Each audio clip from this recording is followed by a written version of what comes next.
This is the Night Owls Disc Golf podcast. Pad Thai? Pad Thai. That's good. I'm not a huge peanut fan in food, but Pad Thai's good. Mm-hmm. I'm good. So, I'm JP. Yep, I'm Shane. And this is a broadcast about Pad Thai and Thai food.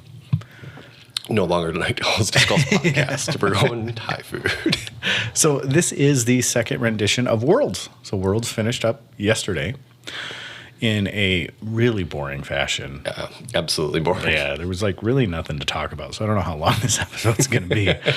But with that said, reach out, give us a like, give us a share, give us a follow. Every time you do that, it helps us kind of come to the top of mind of people and gives us the ability to keep doing what we're doing. Keep on keeping on. Keep on trucking. If you know what keep on keeping it on's from. Can't think of it right now. Name that movie. Really? Yeah. Oh, sorry. Man. Joe Dirt. I haven't seen that movie. Really? No, I don't think I have. I know David Spade's in it. It's fantastic. It's fantastic. It's Forrest Gumpy. Yeah. A lot more white trash. Right. He's a janitor, right? At a point. Master of the custodial arts, if you will. At a point, he is, Yeah. yeah. So when he's telling the story, he's currently employed as a janitor, a school janitor. Okay. So, no, at the radio station, I think. That's what it is, at the radio station. So it's pretty good. But, so yeah, anyways, back to us. Yeah, it just helps us keep top of mind. So give us a like, share, follow, and give us a review on any of the podcasting platforms. That really helps. What we will do is we'll pick a random one, read it off. And if we pick your name, I'll donate a disc out of my personal stash Oh, boy. to donate to you. And, fun story, too. We passed 10,000 streams the other day. Yeah, we're like 12-something now already. Almost 13. We're getting up there. Yeah. So yeah. That's it's kind of cool. Yeah, yeah. So we're kind of a big deal. Maybe. I think to some people. So kind of like to think we're a big deal. yeah. It makes me sleep a little better at night. Mm-hmm. So we have door_disc_golf. That is the shops page. We post up funny, enlightening, educational products, all that fun stuff. Night_owl_pod. Just kind of JP's personal one, but also the podcast one. There's not a lot of Shane on there. No, not a lot of Shane. I've been trying to just put, not so much me, but just random pictures and stuff of discs more and just podcast stuff that we're kind of doing. I don't know. Yeah. No, I get it. And I have a whole ton of stuff that I do. So it's hard to kind of pin me down and make me do things. So that works. And then doordisc.com. So jump on there, doordisc.com. That's where we sell all of the fun stuff that we talk about here on the podcast. And if we don't have it on the site and you want something, reach out to us. Let us know. And outside of that, YouTube, we do have 3 videos. Count them, 1, 2, and 3 videos. And I think we have 7 subscribers now. Ooh. Getting big time. Mm-hmm. Watch out, Foundation and Brody coming for you. Along with any other disc golf vlog out there. Exactly, because I think we might be the lowest one. So there you go. All right, let's talk Worlds number deuce. 2. Part 2. Yeah, part 2. All right, so Worlds, we talked through what we was through Tuesday, Wednesday. So we were through Wednesday. So we had Thursday and Friday, Saturday. So 3 rounds still left. I want to say it was a fantastic. We'll kind of skip through everything, but for the most part, I enjoyed every bit of it. We had a lot of talk about Worlds courses and things like that, where people were, you know what? After watching Worlds at Emporia, I don't know if there could have been a better course than Country Club. True. It is magnificent. You got beautiful coverage, beautiful shots, like great lines, a small selection of wooded, but for the most part, it was good, viewable disc golf. Absolutely. It's fantastic. And the weather was nice. And the weather was beautiful. I mean, it would have been more exciting to have the weather be like a little worse, like just for like drama, but for the most part, yeah. Yeah. And to see I would call him a newcomer. He just graduated college, but Aaron Gossage actually just show some fantastic skill out there. Absolutely. And, really a simple game plan, simple shot selections, but every one of them worked. He didn't overthink anything. He didn't try to get magical with his shot shapes. He basically found the disc he could throw the hardest and threw it at the target. Yeah. That was what he did. He didn't try to flex things. He didn't try to put shot shapes. He said, if I can put a zone 280 feet, I'm going to throw this as hard as I can. That's the disc I'm going to throw. Right. That's it. I mean, that's pretty much. That was his game plan. He's like, let me just get to some landing zones and then figure it out, and we'll do what I need to do. Yeah. And what kept him good for the first 4 rounds were C1X. He was basically flawless. He missed 4 putts the entire first 4 rounds.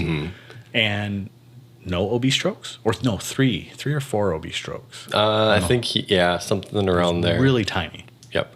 So good for him. Like really good showing. Like he's gained a fan in me. Yeah.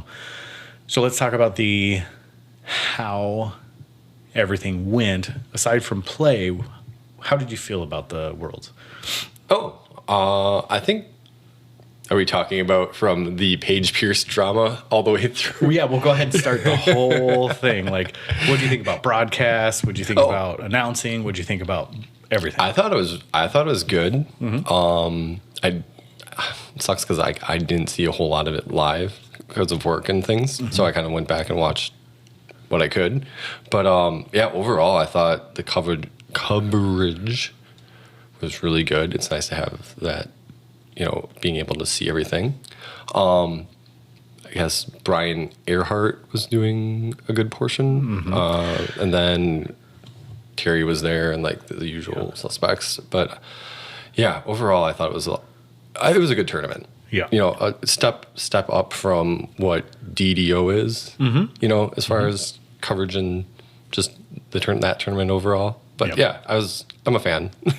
I was super happy with it. It was Nate, Ian, and Earhart on the table, and then out in the field was Terry. Yep. And that's where he thrives. He does. He really does. There were a couple points, like especially towards the end, when there were some pretty pivotal shots where he was a little out of place, like when Paul's rolled OB on, 15? Yes. Where he caught early and then rolled OB. He was there. The next hole, he caught early, flopped down, and he's like, so what's his situation? And no clue. Yeah. Yeah. And then his upshot on that was absolutely fantastic. And they tried to, in the booth, figure out, like, hey, where's it at? And he's like, I don't know, And then, so there was a couple times where, and he explained it. He goes, it's crazy. I can't get through to get to a good position because there's so many fans and they're so eager, and so that's a good thing. That is. I found a new appreciation for Doss's commentary. I'm very vocal, and outward in saying that he drives me nuts. He still did, but 2 days I wasn't able to watch. I was just able to listen. I wasn't able to just sit down and devote time to watching it. So what I did is I just put the app on, closed my phone, and then went and did my thing. And I had my earpiece in. And Doss's commentary, along with Ian's, is fantastic.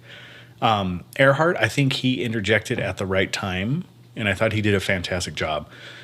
Doss is still a little dramatic for me, because in the very end, when everything was going down, we'll get to explaining that, but in the end, he was just over-dramatizing absolutely every shot. I mean, from like the 14th hole on all the way through the playoff. Every shot. This is the pivotal, this is the make or break, this is the... And you're just like, come on, Nate. Like, give it a rest, dude. Like, we get it. We're all sitting here watching or listening, Right. Like, we understand the gravitas of the situation. Exactly. And I couldn't... It was nice to hear because I wasn't able to watch it. So for his drama to come across just in my ear, it was awesome. Maybe he's just working on it. Maybe he is. Yeah. But if you've ever listened to him outside... Oh, my goodness. I saw the headphone... Like this thing out of the corner of my... I thought someone was standing at that door. With no stairs. There's nothing. That door just goes outside. Anyways, so, if you've ever listened to him outside of those that's just who he is. He's very energetic, and I'm sure he's probably one of those guys that you'd love to be around because he's just brings life to the party, always has stories, that type of stuff. But as far as an announcer goes, he's just simply not my flavor, you know. Right. Yeah. But when I wasn't watching it, I really enjoyed the announcement or the announcing when I didn't have a when I didn't have a picture in front of me, because it made everything that much more of a big deal. And if I would have watched it, I would have been like, well, it's not that bad. You know, he's got a shot, you know. So I was pleasantly surprised with the last day's commentary. The rest of them, when I was watching it, I just kind of muted it. I didn't really want to hear Nate, because everything is just like, this is the shot of the tournament. I don't know how many times I heard that from Nate. That is the shot of the tournament. No, it's not. Like, stop it. The only shot of the tournament was the very last shot of the tournament. You know, well, the very last hole of the tournament. Those were the shots of the tournament. Right there. Nothing else. Like, those are the ones that define the tournament. So anyways, yeah, so I enjoyed it, though. I thought there was good coverage. The commercials weren't overbearing. I mean, everything was good at it. Good. The one question that Jordan brought up, Run, Ricky, Run, the Lone Star. Right. Strange music choice. Yeah. The Lone Star commercial. Right. I don't know. Because he brought it up. He's like, what's up with that? I was like, yeah. Because he brought it up when I was like, and so I was just kind of following along in the text because I wasn't able to watch. And I was like, oh, that does sound kind of interesting. Yeah. So what it is it's a hip hop song that is Run, Ricky, Run.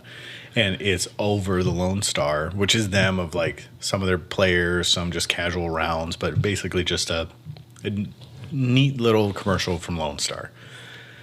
And a huge supporter of them. I love what they do. We're about to order a whole bunch more discs from them. But what a weird song selection out of all songs. So I thought it was good. And the only reason why is because of Ricky Wysocki. Like, he has such a huge name in the sport. I thought it was different. But all in all, like, I mean... Yeah, but it's just weird because they're not a sponsor. So it's just one of those weird... It's like, Right.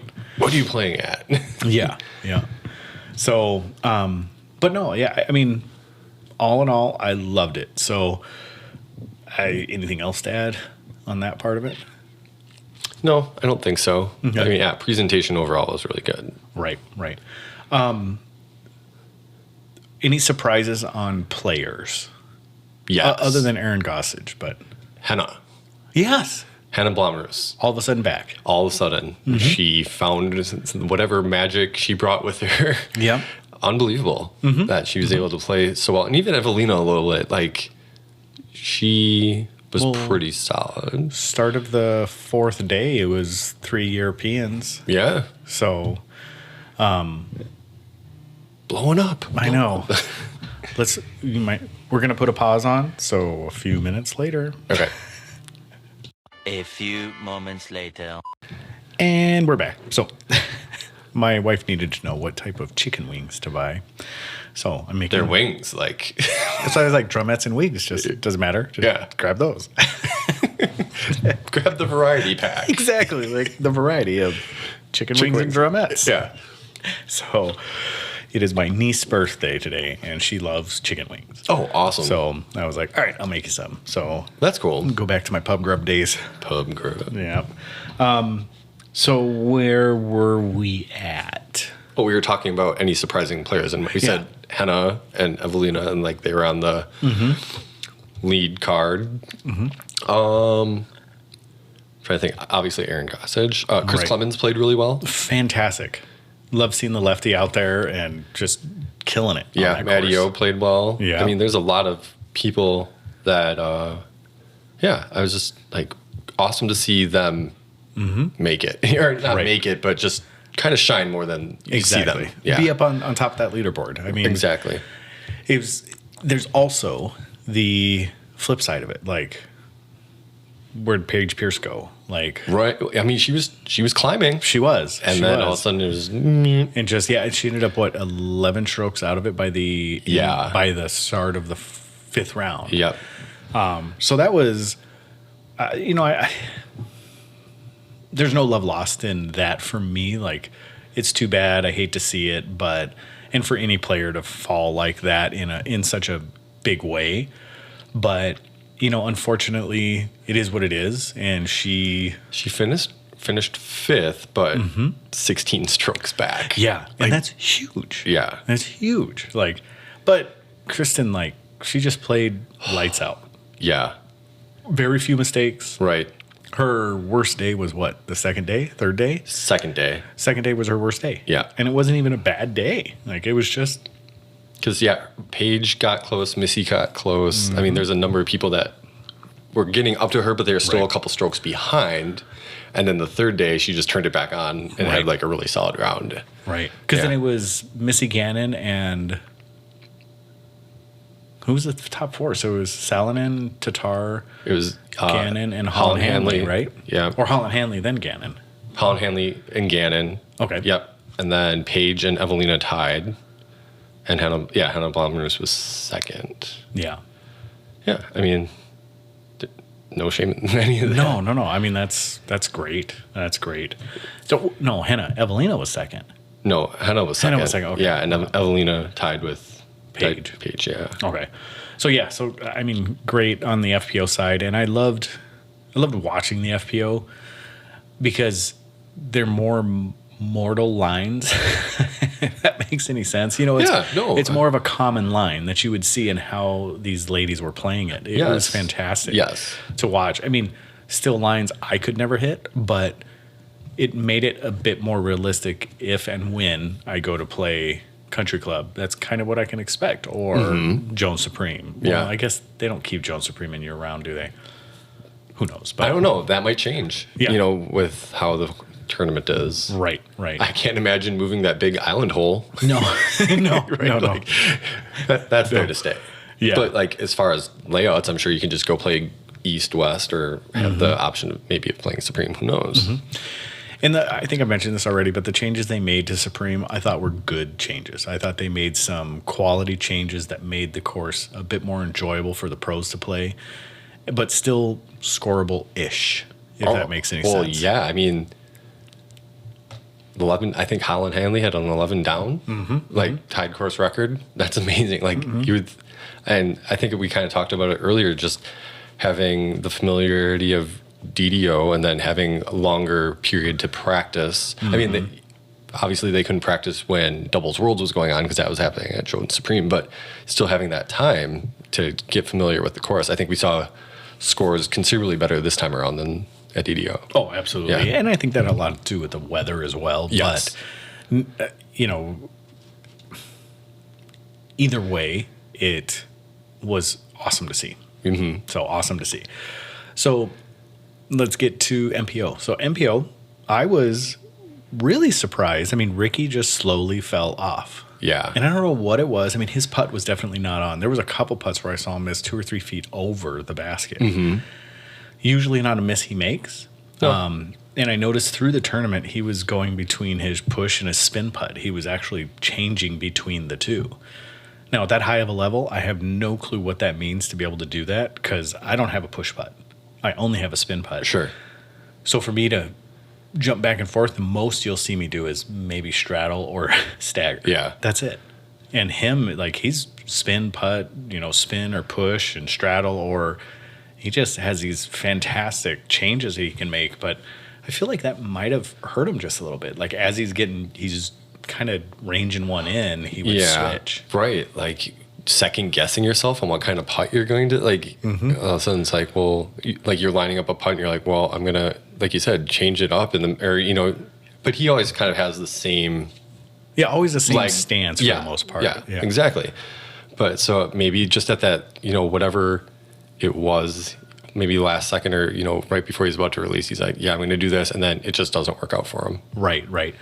And he's confident with both, he's good with both, but it seemed like he would be spin putting or he'd be push putting, and all of a sudden he'd switch over to a spin putt depending on what direction the wind would be blowing or whatever it would be.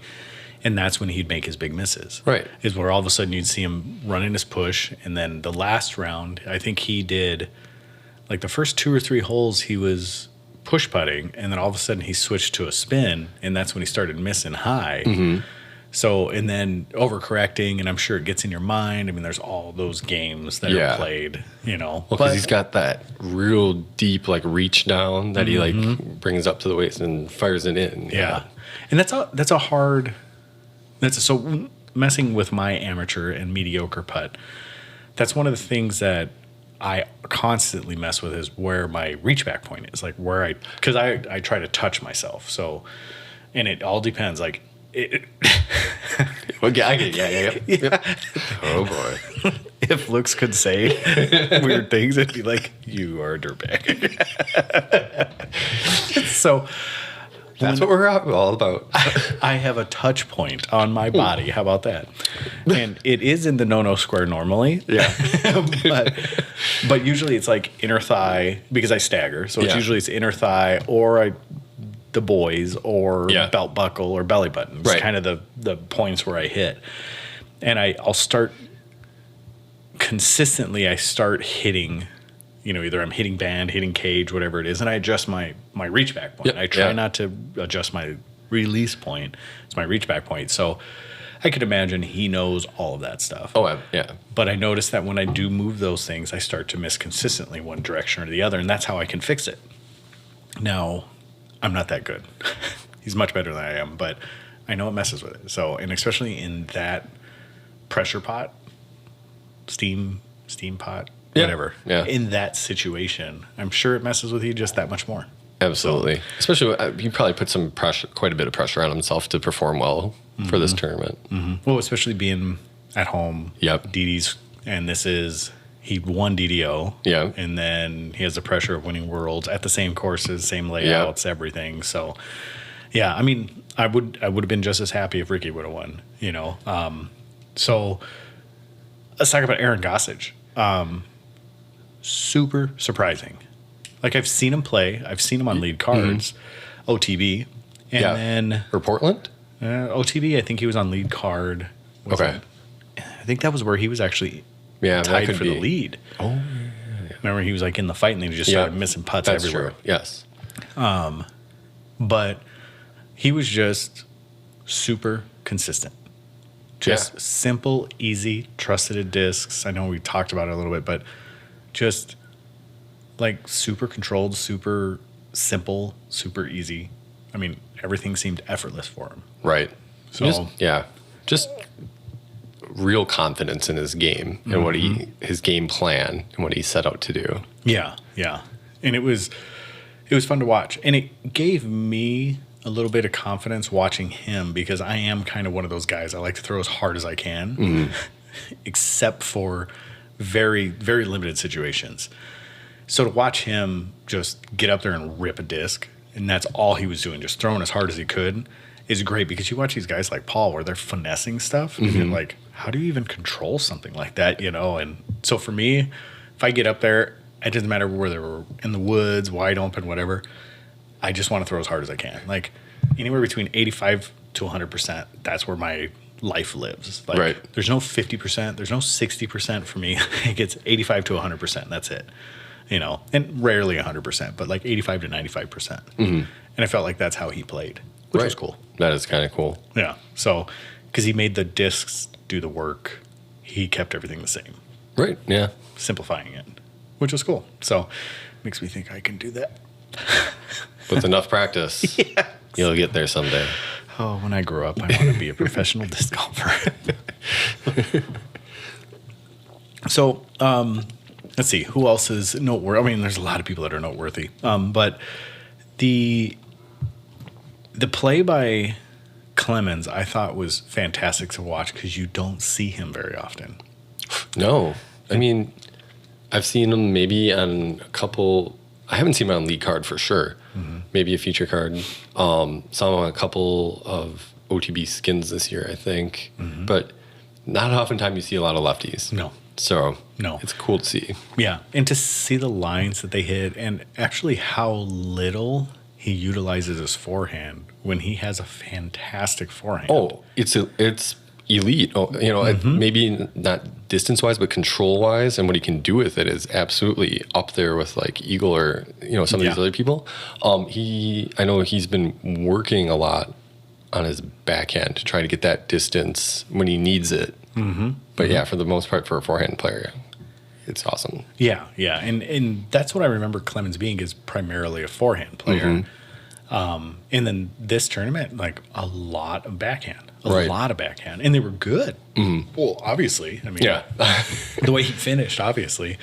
So I liked watching that, and just Clemens himself, like he's just an infectious guy. Like he's a cool guy, you know. Like that's a really good way of putting it, because he just has this attitude or demeanor, whatever.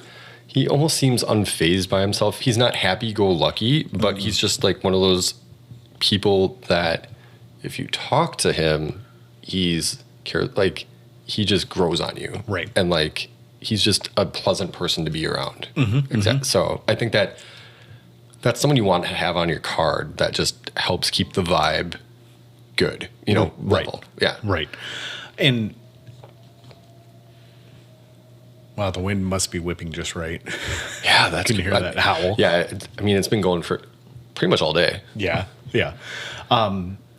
So then let's get to Paul. I mean, McBeast mode for sure. Yeah, and holy cow, from being nowhere at DDO to all of a sudden back on top in Emporia. Mm-hmm. Wow. Yeah, yeah. It's just that's the era of a champion. I mean, he knew what he did. He knew how to correct it. He fixed his game plan compared to what he did at DDO. He was injured as well, though, like around DDO time, I think. He had something going on, maybe, that he wasn't letting on. Yeah, and he said in his mind, he had a game plan at DDO that he had these certain shots he was going to do, and then he never adjusted when the wind came. Sure. And he says with this one, he had the same plan, but he also has like, okay, if the wind comes, this is what I'm going to do. He also said that his forehand, he says his forehand is, I don't remember exact word, but basically he said his forehand was pathetic and he needed to work on it. And I didn't see a problem with his forehand this time. Obviously, it's not elite level forehand. Well, yes, it is because it belongs to Paul, but it's nowhere near the top end of the forehands. Serviceable up to 400 feet. I mean, which it's still, that's huge. Yeah, that is. So, but he does, he did a real good job, but he never relied on it. If he needed to throw the turnover, he always threw the turnover until the last round. Yeah. And then he started to throw these comfortable hyzer forehands, and especially on a couple holes where he was traditionally throwing like a Luna turnover, he reached over to like a Raptor forehand and parks the hole. I think it was like 12 or 13. So just it was fun to watch. And it was also fun to watch because he wasn't in McBeast mode putting. No. Until the 69. That was insane. Exactly. And I don't even know if he really thought it was going to go in. No. It didn't seem like it until it hit the change. Yeah, it hit the change, and then you could tell him he fist pumped and ran towards it. Like he wasn't walking towards it; he was just watching it the whole time. But I was listening to something this morning. I saw a video. I think it was him post round coverage. He was talking with Terry. He actually started throwing some lines that Aaron Gossage would throw. Oh, really? Put some pressure on Aaron towards the end there. Like he's like, I kind of took what Aaron was doing a little bit to force him into maybe doing something that he didn't want to, or maybe, try to keep things going. I see. Just to play mental games, right, I'm sure. Right. He's like, try to get in. Yeah, exactly. Mental games. Get that little bit of an edge. I kind of like that. And the beauty of what Paul said, what does the sixth mean to you? And he says, all it means is that I want it more than everybody else. That was all he said. Like that's pretty good. And I'm just like, wow. Like who responds that way? Because it obviously doesn't mean the notoriety, doesn't mean money, it doesn't mean anything of that for him. Obviously, it means that for him because that's what he's going to get. Yep. But what it means is that he wanted it more than the next guy. Yeah, and that's brilliant because to be considered the GOAT. And everybody's going to flame him and do all this stuff if you say that he's not, or that he is the GOAT over Climo, blah, blah, blah. We've talked about this. Yep. Does the World Championship really say that you're the best? We'll see.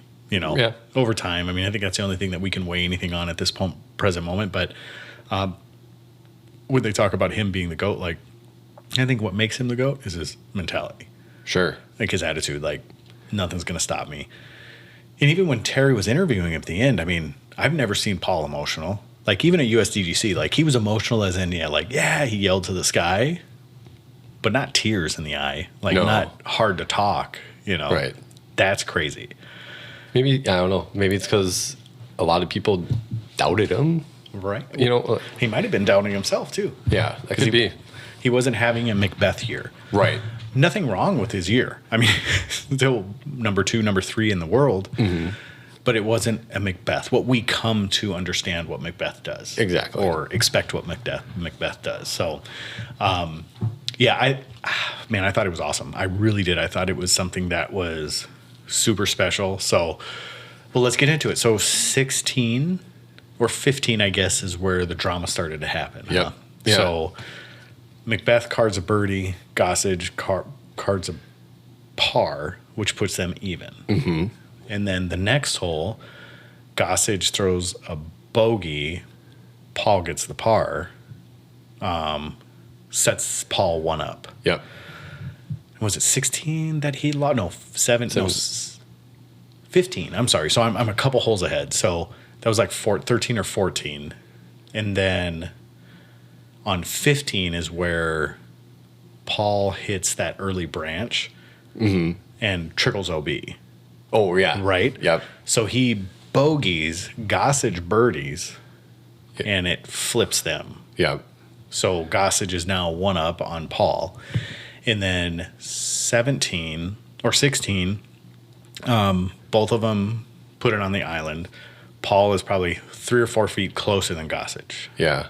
And Gossage puts it low, hits cage, drops, stays in bounds, no issues. Paul birdies it. So it puts Paul even. Mm-hmm. I'm missing, puts Paul even. So then they go to 17, and I'm missing the big putt somewhere. Yeah.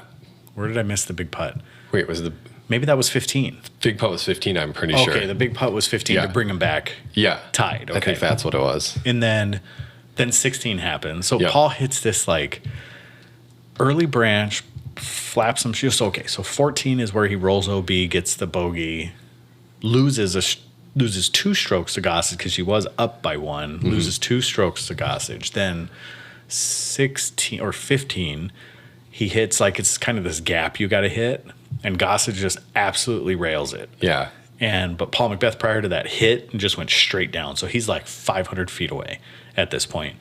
And Gossage is like 300 feet. Right. But Paul still has this really super skinny gap to hit. And he throws this huge like flat turnover. And Calvin Heimberg had gone out of bounds already once. He throws this beautiful shot that puts him about 160 out. Yeah. Something like that. And then Gossage is about 300. So Gossage lays up inside of circle 1. Mm-hmm. And then Paul throws what I would say a mediocre upshot at best and leaves him like 65, 70 feet out. Yeah. And this is where McBeast mode kicks in right here at this moment. This is where I think he turns it on. Yeah, the adrenaline rush. Exactly. So he hits this high floater, like kind of hangs it out right side of the basket, hyzer putt, and just drops into the front side of the chain. Yeah, that was crazy. Just barely catches the cage. And then, Paul kind of fist pumps and runs up to it, and then Gossage hits his putt. Mm-hmm. So that puts them tied. No, they're still, Gossage is still 1 up. Yep. And then the next hole is where that puts them to tie. Anyways, it comes down to 18 that Paul and Gossage, or Paul is 1 stroke ahead of Gossage at that point. So then Paul puts one out to pretty good spot, but just in front of Aaron, and Aaron's just behind him. So Aaron had to go first and throws this absolutely massive forehand spike hyzer over the crowd in 18 and comes back like green sloping towards the water with the forehand. Yeah. So it could have easily picked up and skipped. Was he like 8 feet? Yeah, 9 it was feet? close. It was super close. Super close. And Paul essentially flubs his. Like he plays. Did he play the forehand or the backhand?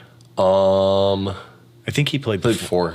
Yeah. Yeah. He left it short, probably like just outside of circle 1. So like 40 feet or so.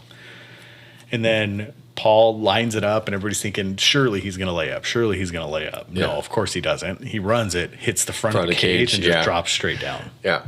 So then they go Frustrated. into... Like, he was visibly, like, pretty mad. Exactly, So, yeah. He was like, oh, and he was scared, too. You could tell when he let it go, he kind of lifted his leg and like kind of curled back.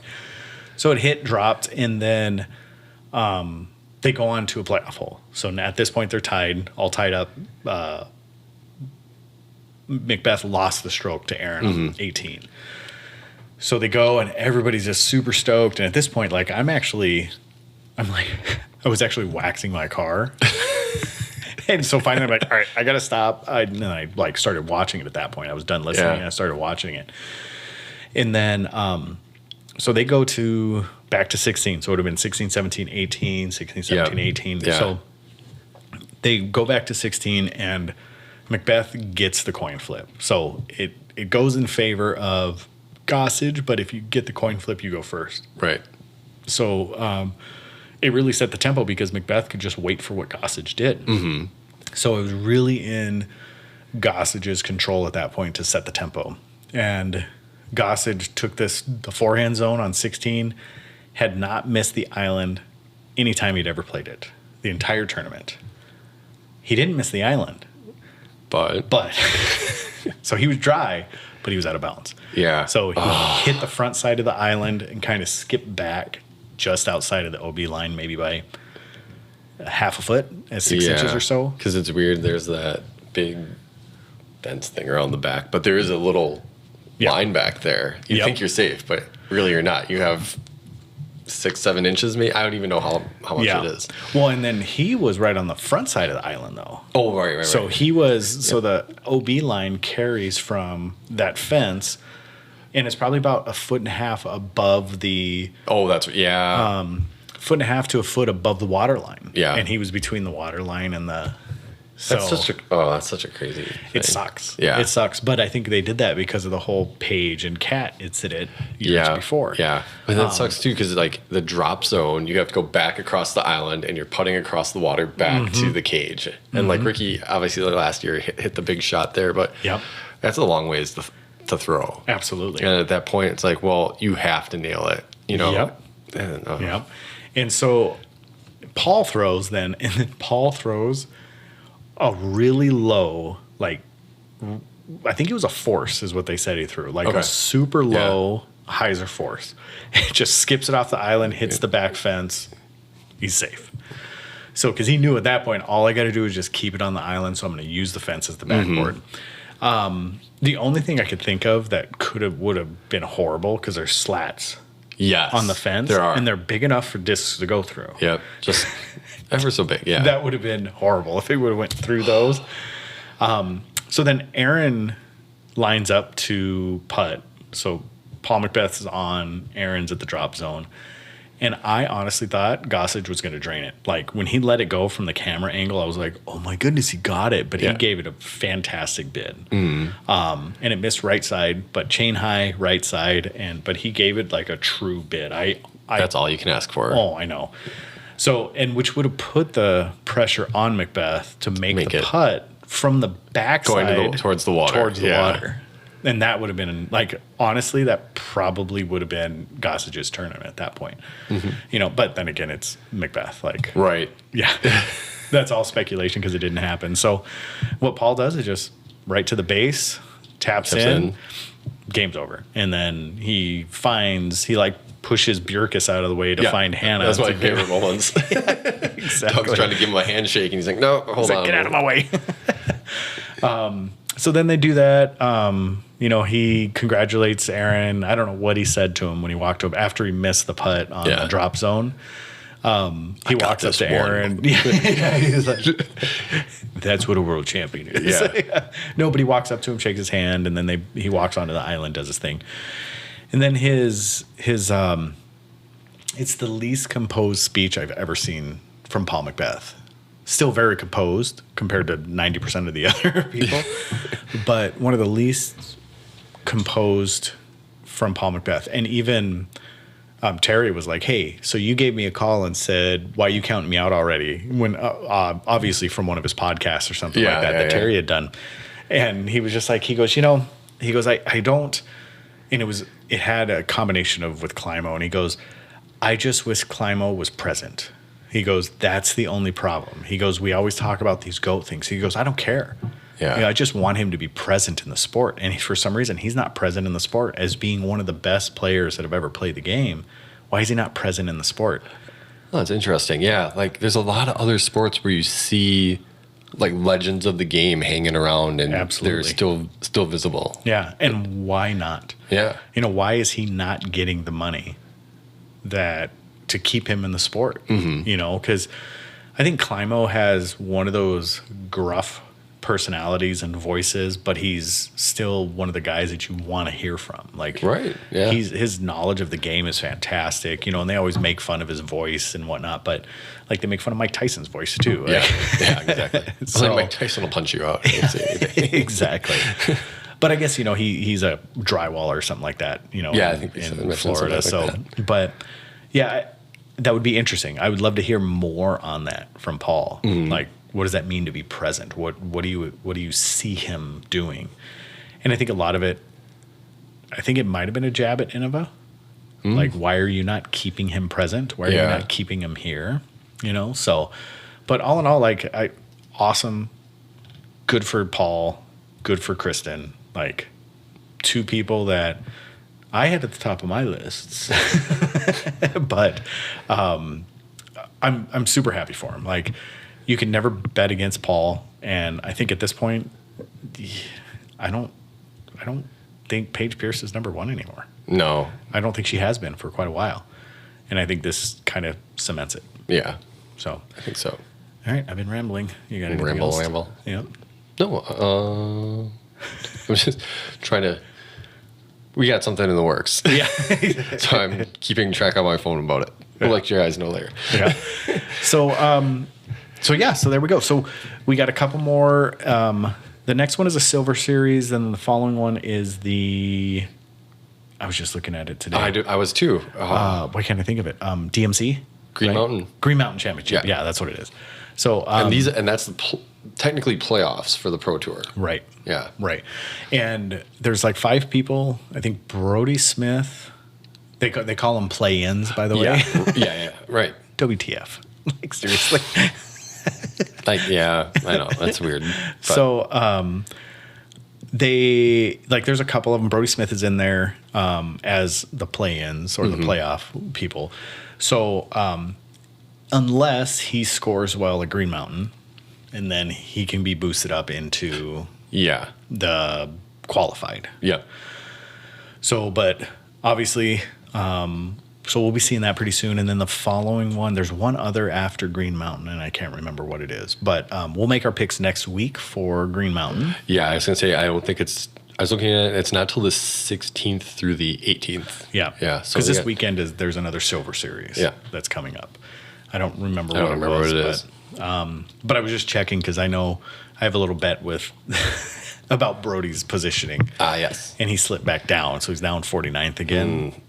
So he's kind of going all over the place, but I'm hoping that he'll sneak up at least respectably so I can at least hold my head slightly up. So, speaking of Brody, it was brought up in our chat group that he didn't congratulate Paul. I did. When you're looking for it, yes, that looks bad on him. Yeah. But how many other hundreds of players didn't congratulate Paul? Right. But I think it's just their most recent situation as well. Exactly. That's right. And, people, you don't have to go out of your way to do these things, but it looks better if you do. But like you said, with their recent beef, and it seems a little more personal than, just a sports thing. So Right. I can see why he didn't. Yeah, I can understand it too. But like I said in the chat, I've been following. I mean, it's no secret. I've been following Brody from his Ultimate days. Like, I've followed him for quite a while. He's always been fairly juvenile when it comes to sports. And what I mean by juvenile is that, like, I'm going to take my ball and go home if I don't win. Right. Like I got to be the best or it's nothing. or I'm going to try to argue to where I am the best. And I think that competitive nature is what has made him who he is. I call it juvenile, and if he heard it or if he listens to it, he'd probably be pissed off that I called it juvenile. But I would say it's just that competitive nature. Like, it's an all or nothing. I'm the best or I'm not, and I'm not going to stop until I am the best. Yeah. And if you don't recognize me as the best, I'm going to tell you that I'm the best. Yeah, I'm not that I'm looking forward to it, but I'll be interested to hear what he has to say on debate night about this, about the World Championships and his views on how he played and whatnot. Yeah. It's funny because Tyler and I had a side conversation going because he didn't want to give any spoilers. Yeah. Which I'm still a firm believer. There's no such thing as spoilers in life Oh, I know. sports. No, I But was going to say, I thought that was in the chat. Like I did say that in the chat. Yeah, you did, And then yeah. we went on a side note. But I Got it. respect, if someone doesn't want to hear something, I get it. I'll respect that. So if you just tell me, hey, don't tell me, cool. I'm good with that. But in a side, that's exactly what he said. He goes, I haven't listened to debate night in a long time, but I'm really interested to hear what he has to say in debate night now. So yeah, I would really like to hear that as well. I honestly don't think it's going to come up at all. Probably not. I don't think he's going to give it airtime. No, I don't. Yeah, no, that part, like congratulating Paul, I don't think he will, but I just want to hear how his view on like playing and like why compared to, DDO, he played so well and now he did it. Like, that's just kind of what I'm curious about. Yeah. For Brody, I think you can't take anything away from him, and he should feel proud of what he's been able to do in the last, 2.5 years? Yeah. I mean, he is top 50 golfer. He made the cuts at Worlds. I mean, awesome. Speaking of, Sexton, what? Yeah. 9th? No practice, no nothing, just comes out of nowhere and I'm just going to do Nate Sexton things and be safe and, so, but good for him. So That is good. Not to bring up Brody again, the PDG or Rodman meme I saw of him holding up the 6-time Macbeth disc when Paul's talking about, obviously it was Photoshopped. There was a picture of him holding up Discraft when he was first announced as a Discraft player, but it was just funny because, Paul, that tweet about him having to throw discs with my name on it, I was like, that's awesome. I know. And just for funsies, I wonder if they will just put Paul's name on every disc for the next month. Just to rub it in his face. Oh. So, all right. Well, I don't have any shop updates. I did get the DD 10th anniversary box, and I actually already have it in hand. Fantastic discs. There's 2 judges, so can't be a better box out there. That's cool. Yeah. Yeah. Unless it was just all judges. Well, yeah, that would be better box if there was 3 or 4 or 5 judges. But yeah, so there's a. They should make a Supreme Court box or Supreme Court box where it's just a box of judges, but it's all different plastics. I would love that. They could do that with all the original 5 Yeah. or 4 or whatever. Yeah. Yeah. Roscoe, I I know. want dibs if that ever comes out. I actually have a conversation with Jamie on Wednesday at 10 o'clock. Oh. I have a meeting with him. So, and it's nothing fancy. It's not like he's looking to me for anything. Yeah. They just want to know because they did why do their team stamps not sell, basically. And we filled out a survey as wholesalers. Okay. And I went through my whole spiel, you don't have anybody to sell discs other than Ricky. So you keep throwing these stamps on. And it's I don't think it's the player that sells them, it's the stamps. If you're going to put custom stamps on discs, make them cool. I don't think it has anything to do with the player. They are somewhere a little boring. Right. Like they are. Well, and there's no individuality in them. Yeah. They're all hey, this is this cool, use the 2 initials, and then we're going to put them on every one of them for this team series. Same thing with when they were coming out with I think a lot of team series last year were the Lucid X. But and the Hybrid X. Yeah, but it's all the same lettering. It's all the same. There's, like you said. And a lot of them were the same disc. I mean, Sergeants were coming out for everybody. Evaders. Were the same thing. Not Sergeants, Evaders. They were everybody was pushing out Evaders. So, yeah, anyway, so we're talking with them, but I'll mention that. Hey, if you put a judge box out there. Or why haven't You'll sell one. Why haven't they had any Raptor legs Ricky discs? Right. What? Yeah. And I know they're doing those raptorized slammers, but Yeah. they're not giving the wholesalers a chance to move them. Yeah. You know, But so even apart from just the visual look of the plastic, there's nothing else that's really that cool about it. Like, yeah, no. I don't know. And that is a very utility disc because those slammers, they're not like the harps, they're not like the zones, they're not like the pigs. Like, they are beefy. Yeah. And, you know, I think once they start getting more plastics in those, I think they'll sell a bit better. But yeah, you're right. I mean, if they could come out with, like, when then Black Ink did their stamps and all that stuff, Yeah. loved them. They were awesome. And I think they sold. With this team series, like, everybody has a team series disc now. And what happened to the days where if you wanted a team series disc or a custom stamp disc from a player, you contacted that player. Yeah. And you bought them directly from that player. So that player would, like, I used to buy the Page Shoe Judges all the time. Yeah. Until recently, the Page Shoe Judges, you could only get them through Page. You know, and I loved them. Like, it was great. I just reach out to her. Johnny McRae's fuses. He used to do some fuses, and I still have them hanging on the wall down there, but he used to do these angel run of fuses. Okay. Or his custom fuses. And I would just text him and be like, cool, man. He'd send me a couple. Sure. You know, obviously I'd pay for them, but I would reach out to the players, you know. But maybe that's a transition in the game that I don't understand. You know, maybe players are becoming a little less accessible, or maybe the manufacturers want to keep more money in their pockets. That could be. So, I don't know. Yeah, no. Anyways, that's a happy note to end this Worlds on. So, What a downer. I know, such a Debbie Downer. Why's it got to be Debbie? How come it can't be like Dan Downer? I mean, you just call everybody Karens. Debbie Downer? No, you're Karens or Karen. Richards? Yeah, Okay. exactly. OnlyFans? Oh, I don't know. We've been in. We discussed it last time. We're in discussions. Don't bring me into this OnlyFans discussion. Don't bring you into. Why not? Because I don't want people to expect me to be there. Oh, okay. We'll see. Maybe it'll be an anniversary thing. Maybe. All right. With that being said, keep it subpar. Peace.